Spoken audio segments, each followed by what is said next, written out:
Assalamualaikum warahmatullahi wabarakatuh. Kembali lagi di channel Berita Mistis. Untuk kisah kali ini masih melanjutkan dari kisah yang sebelumnya, sebuah cerita dari tulisannya Dioseta.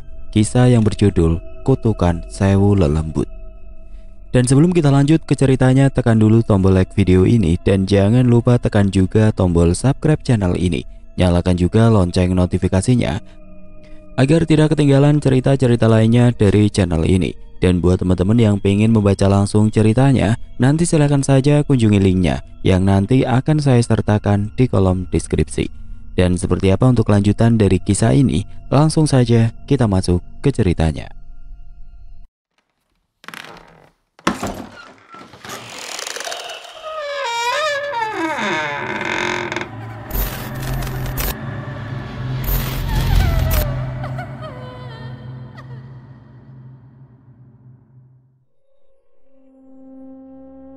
Cerita dari sudut pandang Danan. "Bajajang, kopi 5 ya," teriak Gama yang disambut dengan seorang pria yang cukup berumur yang bergegas berlari keluar dari ruang belakang warungnya. "Wah, masnya masuk hutan berdua, kok baliknya bisa berlima?" balas Bajajang melebarkan pembicaraan. "Alhamdulillah bah, dapat teman di hutan." "Tenang bah, manusia semua kok," sautku mencoba mencairkan suasana. "Yang 4 sih manusia, tapi yang satunya kayaknya sih setengah-setengah."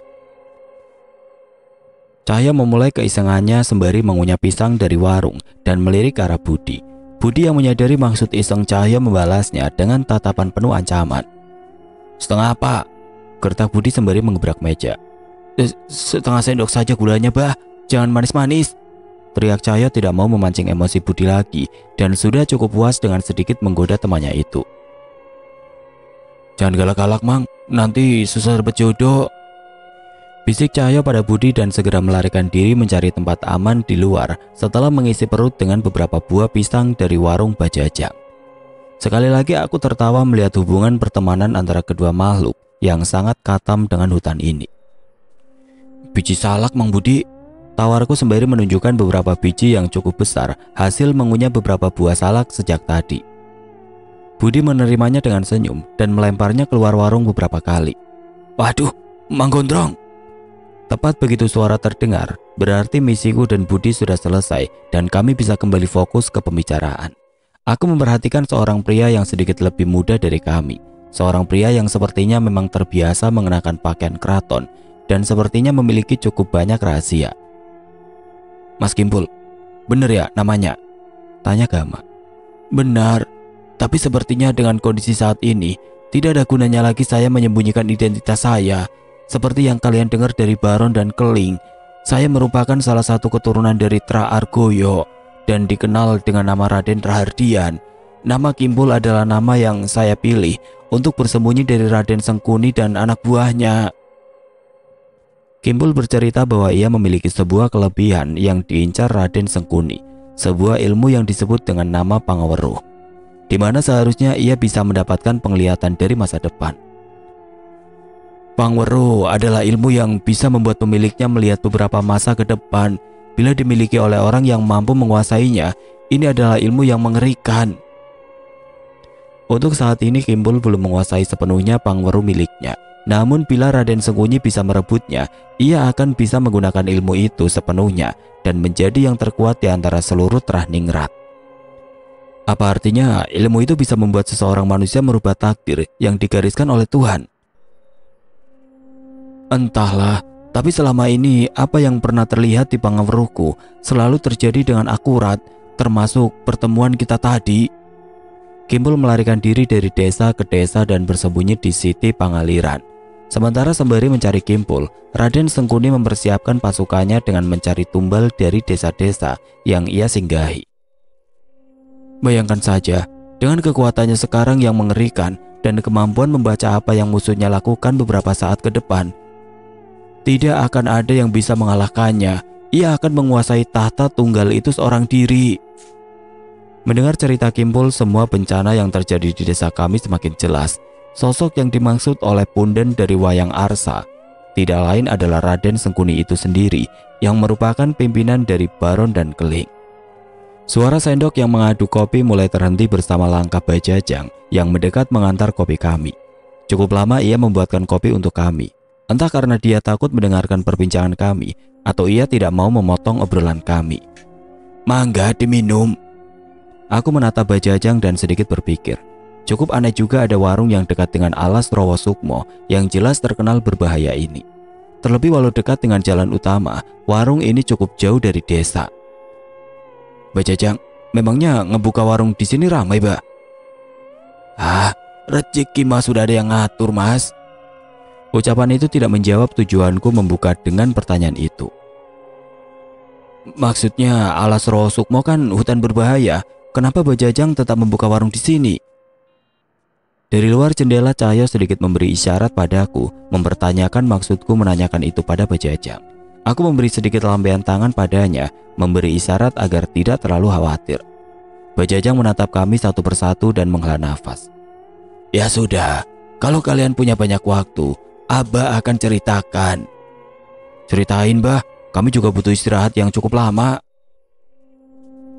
Abah mengambil sebuah gelas yang terbuat dari bahan kaleng dengan lorek hijau dari balik gerobak warungnya dan datang kembali kepada kami dengan mengaduk kopi miliknya. Kami pun saling mengenalkan nama kami dan mencoba mengakrabkan diri dengan Bajajang. "Abah ini tinggal sendiri, sudah tidak punya keluarga dan sudah benar-benar sebatang kara." Aku tidak menyangka cerita Bajajang akan dibuka dengan kalimat yang membuat kami terenyuh. Bajajang bercerita bahwa ia memang sudah tinggal di warung itu sejak masih muda. Ada beberapa maksud. Yang pertama karena ingin mengawasi siapapun yang memasuki hutan melalui jalur itu agar tidak celaka. Menurut Bajajang, saat memasuki hutan itu tanpa maksud jahat seharusnya seseorang tidak akan celaka. Sayangnya sudah banyak yang mengetahui keangkeran hutan itu.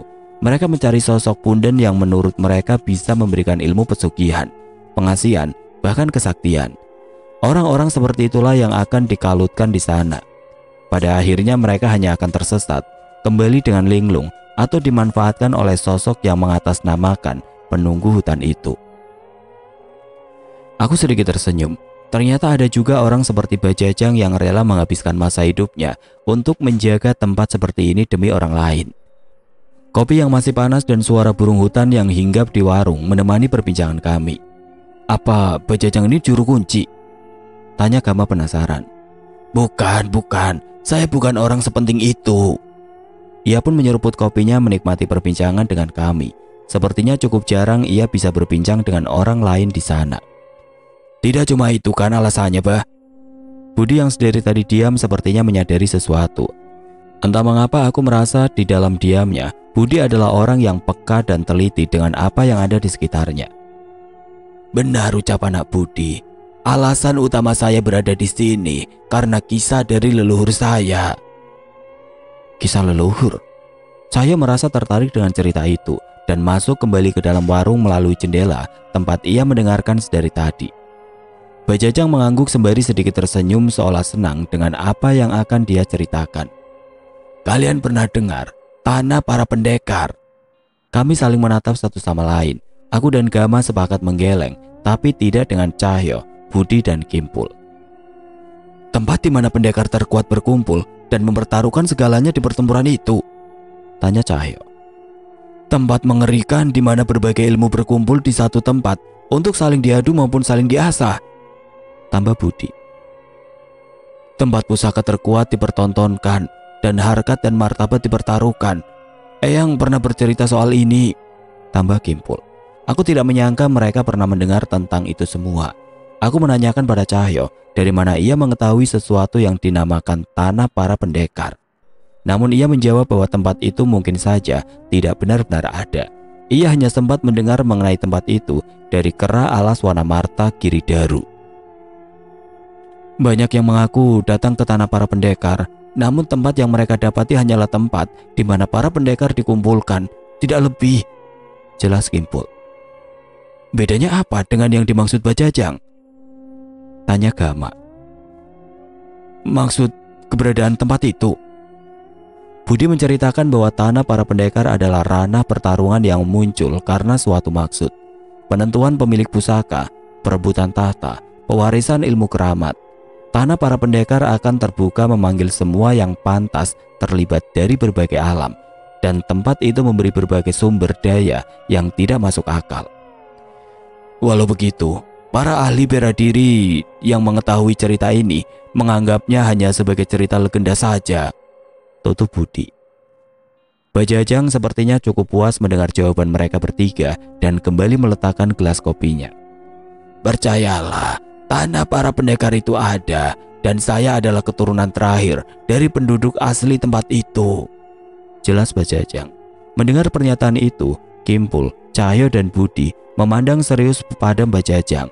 Raut wajah mereka seolah tidak percaya. Jangan bercanda, tegur Budi dengan wajah kesal karena menganggap ucapan Bajajang sebagai omong kosong. Gama spontan menepuk pundak Budi sebagai isyarat untuk mendengarkan Bajajang terlebih dahulu. Reruntuhan Astana Giridanyang, itulah nama reruntuhan yang baru saja muncul dari longsor yang menenggelamkan desa. Di sanalah tempatnya, lanjut Bajajang. Menurutnya dulu bangunan-bangunan besar yang menyerupai candi itu adalah desa leluhurnya, tempat di mana berbagai pendekar hadir dari berbagai penjuru tanah Jawa untuk mendapatkan berbagai hal. Tidak hanya kemenangan, bahkan kekalahan pun adalah suatu yang dicari di sana. Kadang yang dibutuhkan oleh yang terkuat adalah seseorang yang bisa mengalahkannya. Cerita Bajajang semakin membuat kami tidak sabar untuk mendengarkan kelanjutannya. Sayangnya tidak semua yang datang memiliki maksud yang baik. Banyak yang datang dengan maksud buruk, dan tanah para pendekar tidak melarang itu. Ada suatu masa di mana salah satu faksi berhasil menguasai ilmu yang tidak dapat ditandingi oleh pendekar lainnya. Mereka hampir menguasai tahta dan mempersiapkan ritual untuk mendapatkan kekuatan dari tanah para pendekar. Namun maksud mereka jauh dari hal baik. Semua hal keji mereka lakukan untuk mendapatkan ilmu yang mereka gunakan untuk mengalahkan pendekar lainnya. Bahkan mereka tidak segan membawa anak atau istri dari musuhnya untuk mengancam dan menghabisi lawannya. Eyang saya tidak pernah lupa nama besar yang dibawa di belakang nama orang-orang keji itu, ucap Bajajang menahan emosinya. Siapa bah? Apa ada hubungannya dengan Traningrat?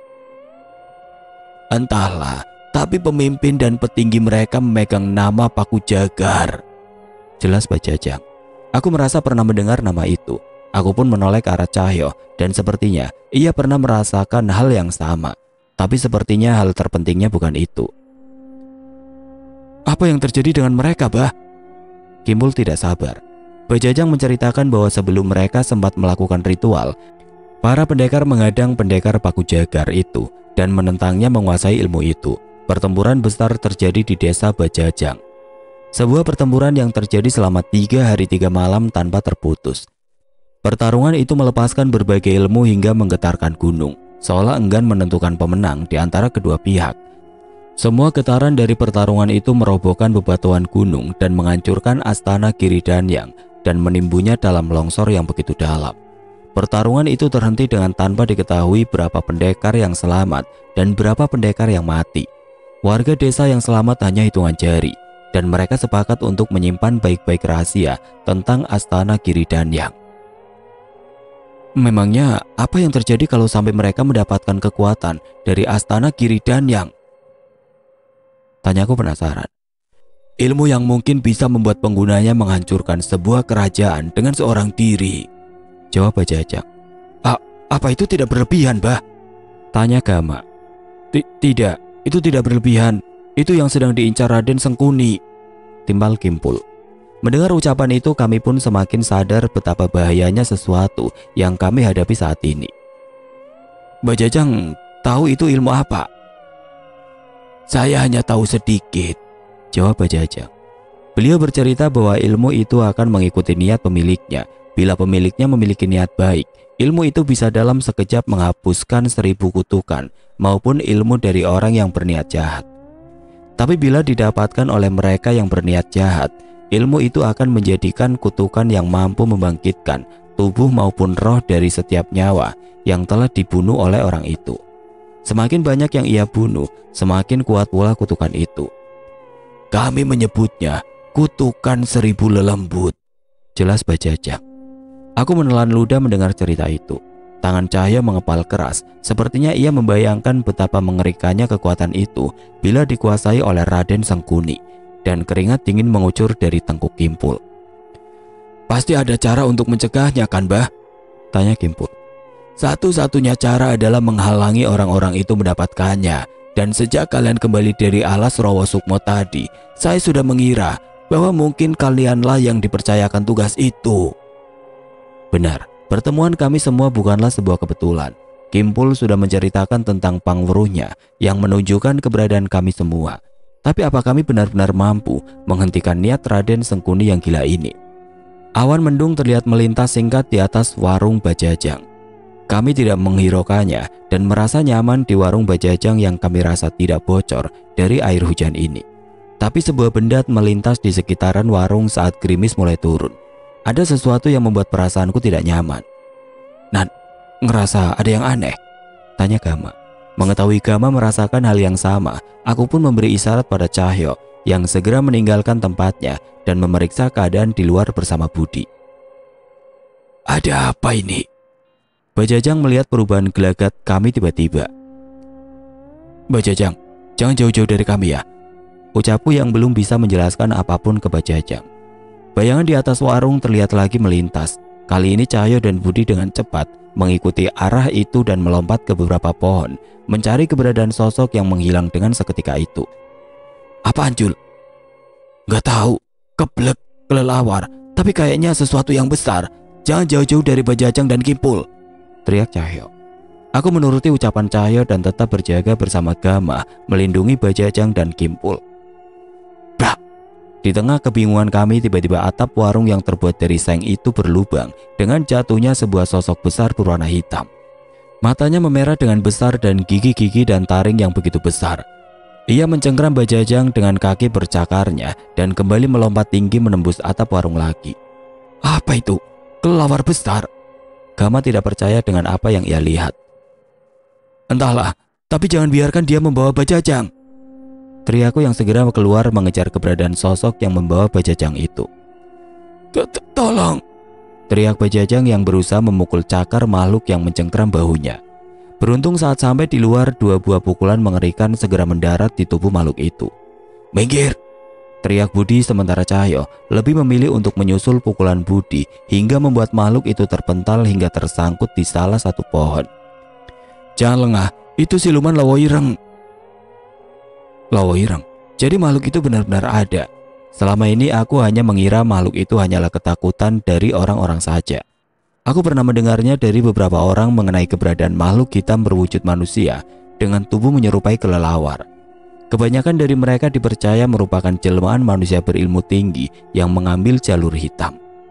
Saat makhluk itu mencoba merebut Bajajang, aku melemparkan kerisku dan mengendalikannya dengan sukmaku untuk menghalaunya. Sayangnya sepertinya makhluk itu bukanlah makhluk biasa. Serangan Budi dan Cahyo seperti tidak berpengaruh. Entah ia pulih dengan cepat atau memang ia tidak terluka. "Mungkin harus kurobek sayapnya biar tidak merepotkan," ucap Budi bengis sembari melompat ke salah satu pohon. Aku melihat Cahyo sudah bersiap dengan sarungnya untuk menghadang siluman Lawo Ireng itu. Aku pun memposisikan kerisku untuk menghujamkan serangan yang mungkin bisa melumpuhkannya. Tapi sebelum itu terjadi, aku merasakan perasaan yang tidak enak. Raden muda itu!" teriak Bajajang lemah. Benar saja, saat aku berbalik, sebuah pusaran hitam terlihat dari belakang tubuh Kimpul. "Gama, Kimpul!" teriakku sembari berlari memperingatkan mereka. Mereka pun menoleh dan menyadari keberadaan sebuah pusaran hitam di belakang mereka. Sesuatu mencoba merenggut Kimpul dari sana. Tapi Gama berhasil menarik menjauh tubuh Kimpul dan meloloskannya dari pusaran itu. Sayangnya, pusaran itu tidak menghilang. Sosok pria bertopeng hitam yang disebut dengan nama Keling itu keluar dari pusaran itu. Keling? Kimpul terlihat sedikit gentar melihat sosok itu.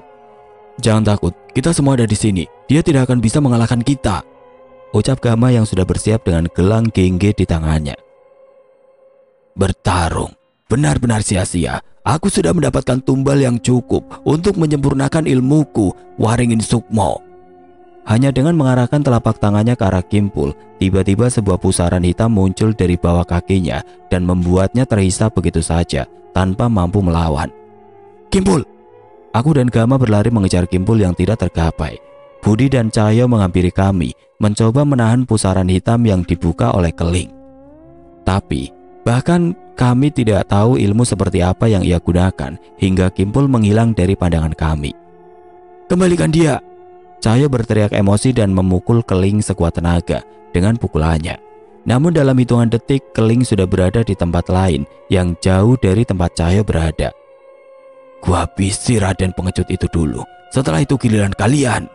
Keling menggunakan ilmunya itu untuk dirinya sendiri dan menghilang dari pandangan kami. "Gama!"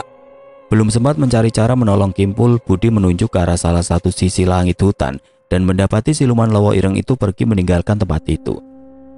"Dia pasti pergi ke tempat kemana Kimpul dibawa. Kalau memang menginginkan ilmunya, seharusnya Kimpul tidak dibiarkan mati," ucap Gama. Kami bersiap mengejar siluman Lowo Ireng itu, namun tiba-tiba Cahyo menahanku. "Kita coba cara lain," ucap Cahyo. Gama dan Budi terhenti sebentar. "Mamang Gondrong, kami percayakan siluman kampret itu sama kalian. Tidak ada jaminan siluman itu akan berujung pada Kimpul. Sebagai persiapan, kami kenal seseorang yang mengerti mengenai lintas alam seperti Keling tadi. Seharusnya dia bisa menolong Kimpul bila ada di sini." Gama terdiam sejenak dan teringat akan sesuatu. "Benar, Mas Jagat ya?" Aku dan Cahyo mengangguk. "Baik, biar siluman itu menjadi urusan kami. Pastikan kalian menghubungi Mas Jagat dan sampaikan salamku, dan Budi juga," teriak Gama. "Pemuda itu, Raden muda itu dalam bahaya." Belum sempat kami mencoba menghubungi Mas Jagat, tiba-tiba Bajajang berucap dengan wajah yang begitu khawatir. "Benar, Bah. Tapi apa Bajajang tahu bahaya apa yang dihadapi oleh Kimpul?" Bajajang pun bergegas menuju warungnya dan mengobrak-abrik lemari di sisi belakang warungnya. Ia mencari dengan terburu-buru dan keluar dengan membawa beberapa lembar kertas yang sudah sangat menguning. "Orang bertopeng hitam itu menculik Nak Kimpul dengan membawanya masuk ke sebuah pusaran hitam. Bila itu memang ilmu dari keluarga Ningrat, maka saat ini ia benar-benar dalam bahaya." Bajajang menunjukkan beberapa lembaran bertuliskan aksara Jawa yang coba kubaca sebisaku.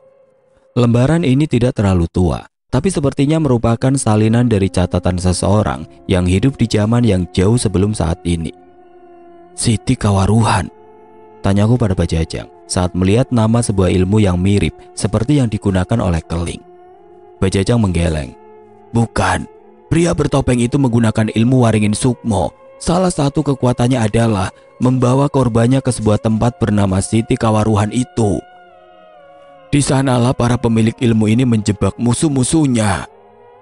Aku tidak menyangka Bajajang sampai mengetahui tentang ilmu Keling sampai sejauh ini. "Keluarga Bajajang, ada yang terjebak di Siti Kawaruhan ya?" tanya Cahyo yang lebih dulu menyadari gelagat Bajajang. Diamnya Bajajang dan raut wajahnya yang sayu seolah membenarkan pertanyaan Cahyo. Terlalu banyak leluhur dan kerabat saya yang menghilang tanpa jejak. Keberadaan jasad mereka tidak pernah diketahui, dan semua itu mengarah pada tempat itu, Siti Kawaruhan." Penjelasan itu sudah sangat cukup bagi kami. Tidak butuh alasan lagi bagi kami untuk mencari cara mengeluarkan Kimpul dari tempat itu. "Nan, aku coba keluar cari sinyal nelpon Mas Jagat ya." Cahyo mencoba menghubungi Jagat melalui telepon genggamnya, sementara aku mencoba mencari tahu tentang lembaran-lembaran catatan yang ditunjukkan oleh Bajajang. Begitu banyak penjelasan yang rumit dari lembaran yang dimiliki Bajajang. Aku tahu bahwa alam gaib memiliki beberapa lapis dan berbagai kemungkinan yang belum diketahui manusia. Siti Kawaruhan sepertinya adalah salah satu sisi alam gaib yang diciptakan oleh Keling atau pembuat ilmu itu yang mungkin hanya bisa digunakan oleh mereka. Aku pernah melihat yang sejenis saat dulu menghadapi sosok Ingon Trasuganda yang berwujud wanita Belanda bernama Eva. Trasuganda menciptakan sebuah dimensi dari alam gaib dan memindahkan sebuah rumah sakit jiwa dan isinya sebagai pelampiasan dendam roh Eva. "Kami memiliki seorang teman yang berpengalaman dalam berpindah alam, namun sepertinya tidak semudah itu untuk masuk ke Siti Kawaruhan," ucapku pada Bajajang sembari terus mencari petunjuk dari lembaran itu. "Apa itu benar? Apa dia benar-benar bisa memasuki alam gaib semaunya?" tanya Bajajang. "Hanya pada saat ada yang membutuhkan pertolongan." Bajajang kembali masuk ke ruang di belakang warungnya dan kembali keluar dengan membawa sebuah benda yang sepertinya tidak begitu asing di mataku. "Berikan ini padanya." Bajajang memberikan sebuah potongan kayu seukuran jengkal tangan dengan ukiran aksara Jawa yang cukup panjang. Aku ingat, ini mirip ukiran kayu yang digunakan dukun ilmu hitam untuk memasuki jagat Segoro Demit. Hanya saja ukiran aksara kuno di kayu ini terlihat berbeda. "Saya pernah melihat benda serupa, namun benda itu membawa ke sebuah tempat yang sangat mengerikan." "Mungkin kegunaannya sama. Aksara ini ditemukan oleh leluhur kami yang tersisa dan masih berharap bisa menyelamatkan kerabat kami yang terjebak di Siti Kawaruhan. Sayangnya tidak ada dari kami yang bisa berpindah ke alam gaib.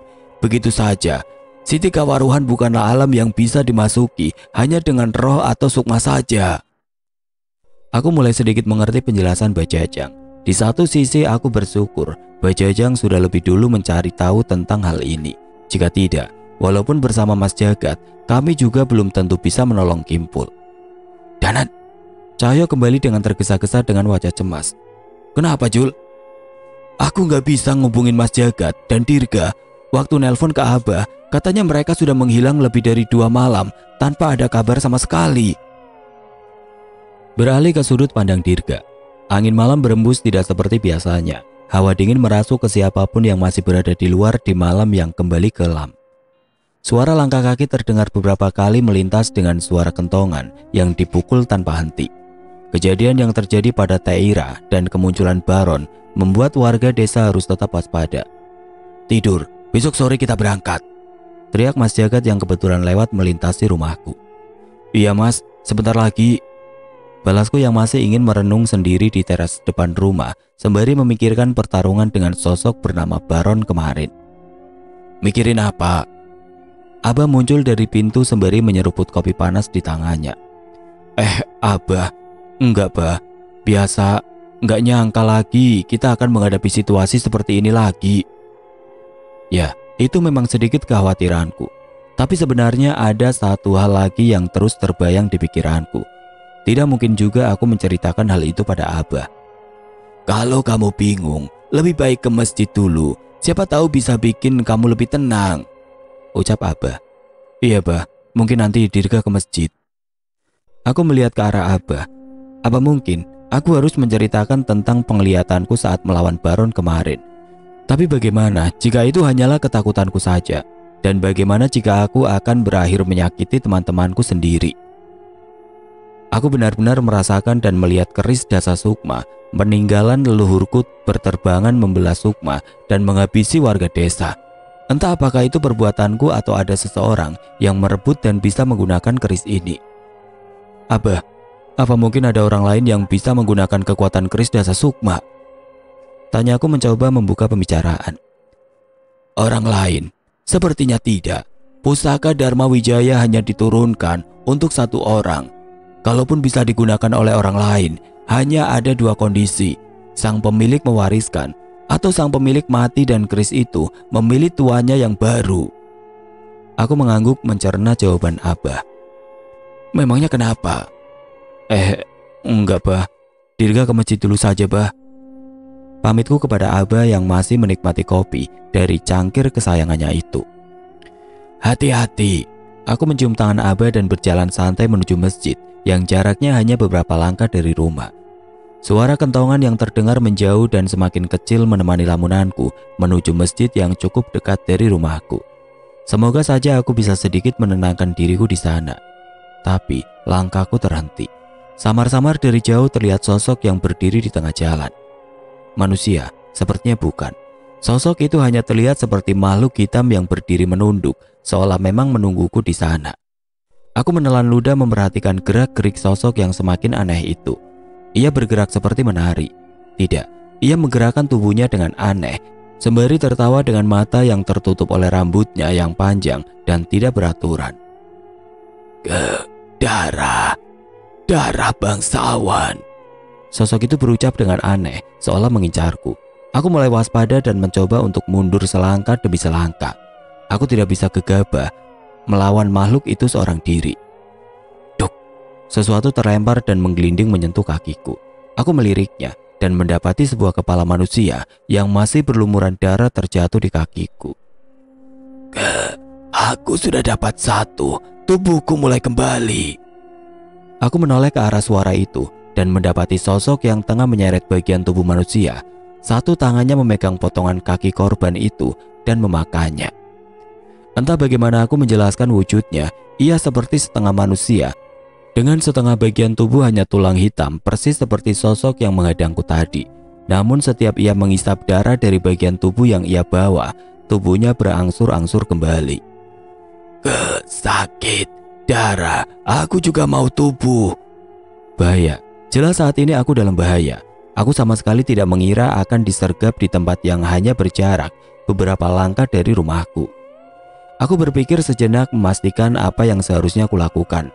Apakah aku harus berteriak dan melibatkan Abah atau melawan mereka seorang diri? Makhluk-makhluk itu terlihat lemah, namun salah satu dari mereka berhasil membunuh seseorang manusia. Aku tidak bisa meremehkan mereka. Belum sempat aku memutuskan, tiba-tiba aku merasakan sesuatu yang aneh pada tubuhku. Kulitku terasa panas dan begitu gatal. Apa ini? Aku melihat sebagian kulitku menghitam seperti membusuk dan itu semakin menyebar. Rasanya begitu sakit hingga kulitku mengeluarkan bau busuk. Diam saja dan jadilah mayat, ucap makhluk itu. Tidak ada pilihan lain, aku harus melawan mereka. Sayangnya aku meninggalkan kerisku di rumah.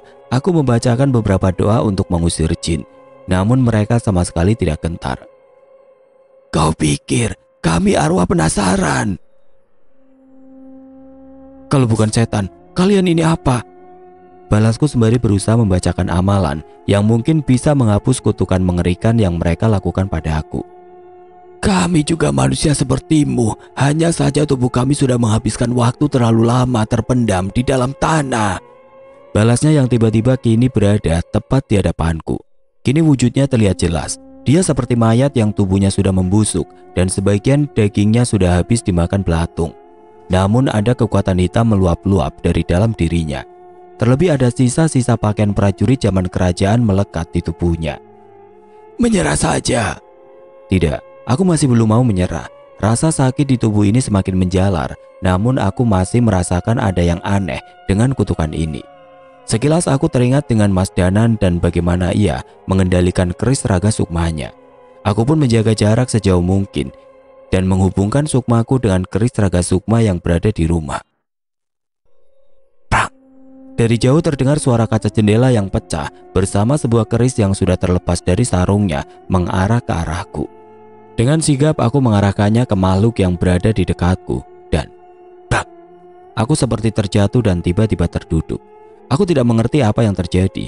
Kedua makhluk itu masih berada jauh dariku. Keris dasa sukma jatuh di hadapanku dan semua kutukan di tubuhku menghilang seolah tidak benar-benar terjadi. Apa itu tadi? Ilusi.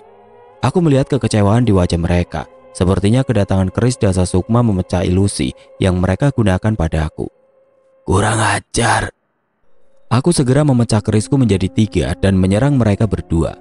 Walau kesal mereka tidak gentar dengan seranganku.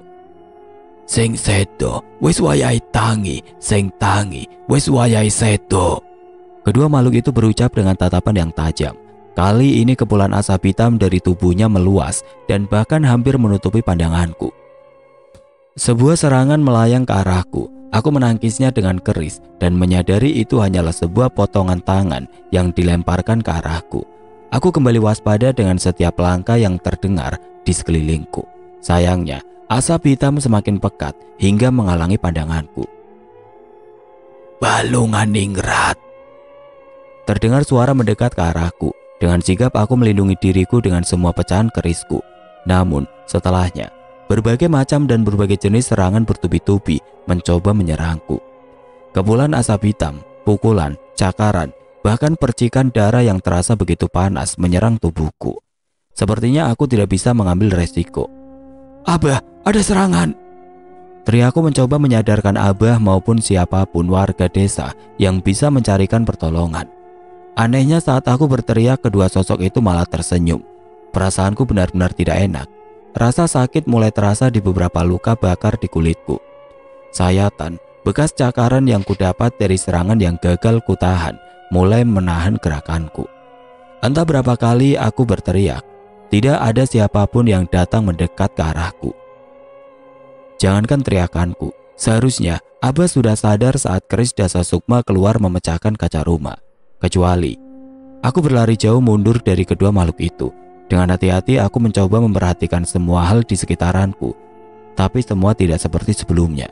Hanya kepulan asap hitam yang berada di sekitarku. Aku tidak lagi bisa melihat rumah dan kebun warga desa yang harusnya hanya beberapa langkah dari tempatku berada.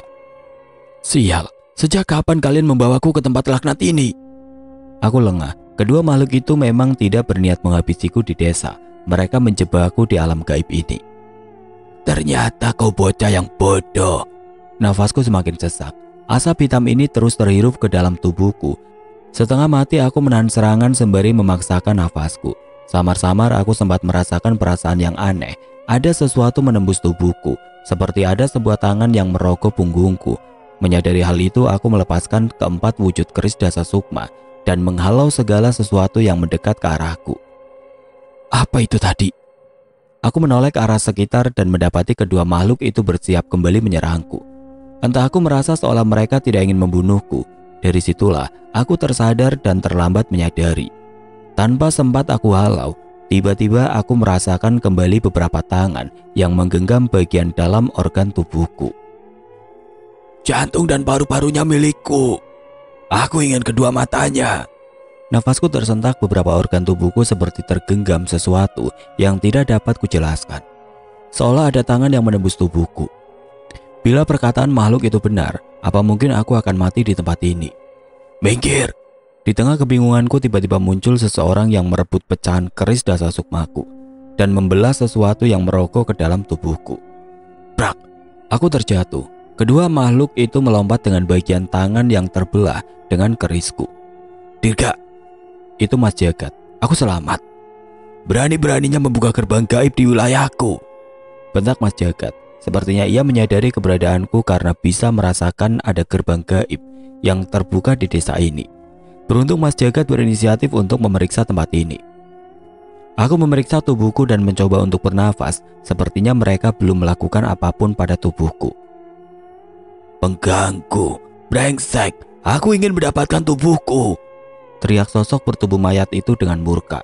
Melihat keadaanku, Mas Jagat terlihat marah. Ia sudah menggenggam beberapa benda seperti batu bulat di tangan dan membacakan sebuah ajian. Berani-beraninya kalian, teriaknya sembari melemparkan batu itu dan menyelimutinya dengan ajian watu geni. Blar! Suara ledakan terdengar dari tempat makhluk itu berada. Asap hitam berterbangan menghilang dari pandangan kami. Namun kedua makhluk itu juga sudah berpindah. Mas Jagat yang dipenuhi emosi melemparkan serangannya itu ke berbagai arah, tempat di mana makhluk itu menampakkan diri. Brengsek, ilmu gila! Keluh kedua makhluk itu. Asap hitam mulai menghilang berganti dengan asap dari ledakan serangan Mas Jagat. Tidak hanya itu, kedua sosok itu mulai terlihat kewalahan.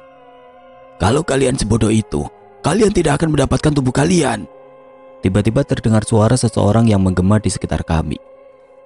Maaf Raden, sebentar lagi kami selesaikan, ucapnya sosok itu dengan cemas. Jangan permalukan kebangkitan pendekar Paku Jajar, gema sosok itu lagi. Aku merasakan genggaman di salah satu lenganku. Dengan sigap aku menggenggam keris Dasa Sukma untuk menghadapi serangan berikutnya. Tapi asap putih menyelimutiku. Ini ulah Mas Jagat. Tanpa sadar aku sudah berada di sebuah hutan yang begitu dingin dan dipenuhi kabut tipis. Kami melarikan diri. Mas, nggak kita lawan saja mereka? Tanyaku bingung dengan keputusan Pak Deku itu. Nggak, terlalu berbahaya. Untuk melawan mereka berdua, mungkin kita sanggup. Tapi sosok yang berbicara tadi bisa datang kapan saja dan aku yakin dia bukan lawan yang mudah. Aku mengangguk menghela nafas mengerti dengan keputusan Mas Jagat. Aku pun mengambil posisi duduk bersila dan membacakan amalan pembersih untuk membersihkan diri dari kutukan luka gaib yang melukaiku. Lukamu tidak sedikit, ucap Mas Jagat yang membantu pemulihanku. Iya Mas, nanti akan pulih setelah diobati. Kami menghabiskan beberapa waktu di hutan yang ternyata tidak jauh dari desaku. Namun Mas Jagat melarangku untuk kembali dulu. Ia masih merasakan keberadaan sosok itu di sana. Kalau kita terlalu lama, Abah pasti khawatir, ucapku pada Mas Jagat. Sudah pasti. Kau pikir selama kita berada di alam itu, kita sudah menghabiskan waktu berapa lama? Aku menoleh memperhatikan ke arah Mas Jagat untuk segera mendapatkan jawaban darinya. Berapa lama? Sekitar 3 hari. 3 hari? Sial. Aku memang mengerti bahwa jalan waktu di alam manusia dan alam gaib berbeda-beda. Abah pasti benar-benar khawatir dengan keadaanku. Aku sudah mengabari Abah, tenang saja, ucap Mas Jagat yang baru saja menutup teleponnya. Alhamdulillah Mas, Abah pasti khawatir. Benar, tapi barusan Abah juga ngasih kabar tentang Danan dan Cahyo. Aku meninggalkan posisi dudukku dan menghampiri Mas Jagat. Kabar apa Mas? Mas Jagat mengurungkan niatnya untuk menunggu di tempat ini sebentar lagi dan menceritakan padaku sembari berjalan pulang. Mereka butuh bantuan kita. Ada teman mereka yang terjebak di alam gaib yang tidak bisa dimasuki sembarang orang. Dan orang itu adalah kunci dari bencana yang satu persatu berimbas pada kita juga. Aku menghela nafas. Persis seperti dugaanku bahwa keadaan semakin gawat bila kami mengulur waktu sedikit saja. Kita harus menyusul mereka Mas. Benar, tapi kali ini Abah akan ikut kita. Sepertinya ada sesuatu yang harus Abah lakukan sendiri. Aku mengernyitkan dahi mendengar ucapan itu. Jarang sekali Abah memutuskan untuk ikut turun tangan atas kemauan sendiri. Jelas aku penasaran dengan apa maksud Abah.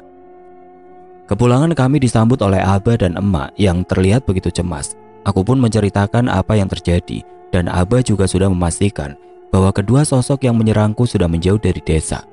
Menurutnya yang diincar hanyalah aku, pemilik darah bangsawan dengan tubuh yang masih muda. Mereka jasad yang hidup kembali. Terapaku Jagar tidak membiarkan pendekarnya mati dan mengutuk mereka untuk bisa dibangkitkan saat dibutuhkan. Gila, tapi untuk apa? Mas Jagat penasaran. Kita akan mengetahuinya saat bertemu Danan dan Cahyo nanti. Emak membantu membersihkan dan mengobati semua lukaku. Sementara Mas Jagat bersiap-siap, aku memanfaatkan waktu sebaik mungkin untuk beristirahat dan memulihkan tenagaku. Hentikan! Keris Dasa Sukma terpecah begitu banyak dan melesat tidak karuan. Entah sudah berapa warga desa yang dilukainya, tapi yang aku khawatirkan salah satu dari pecahan kerisku mengarah ke arah emak. Jelep. Keris itu menancap tepat di dada. Bukan di dada emak, tapi Abah menghadang kerisku yang tidak terkendali demi melindungi emak. Darah pun termuntahkan dari mulut Abah yang tidak mampu lagi mempertahankan kesadarannya. Abah! Sontak aku terduduk tersadar dengan keringatku yang mengucur deras. Aku terbangun. Itu mimpi. Sekali lagi aku mendapatkan penglihatan itu. Aku menoleh pada keris Dasa Sukma yang sudah aku kembalikan ke sarungnya. Jantungku berdetak begitu kencang. Apakah mimpi itu benar akan terjadi?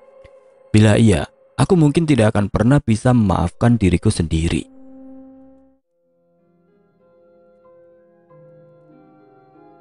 Oke teman-teman, sampai di sini dulu ceritanya. Nantikan kelanjutan kisah ini di video berikutnya. Agar tidak ketinggalan, klik tombol subscribe channel ini dan nyalakan lonceng notifikasinya. Wassalamualaikum warahmatullahi wabarakatuh.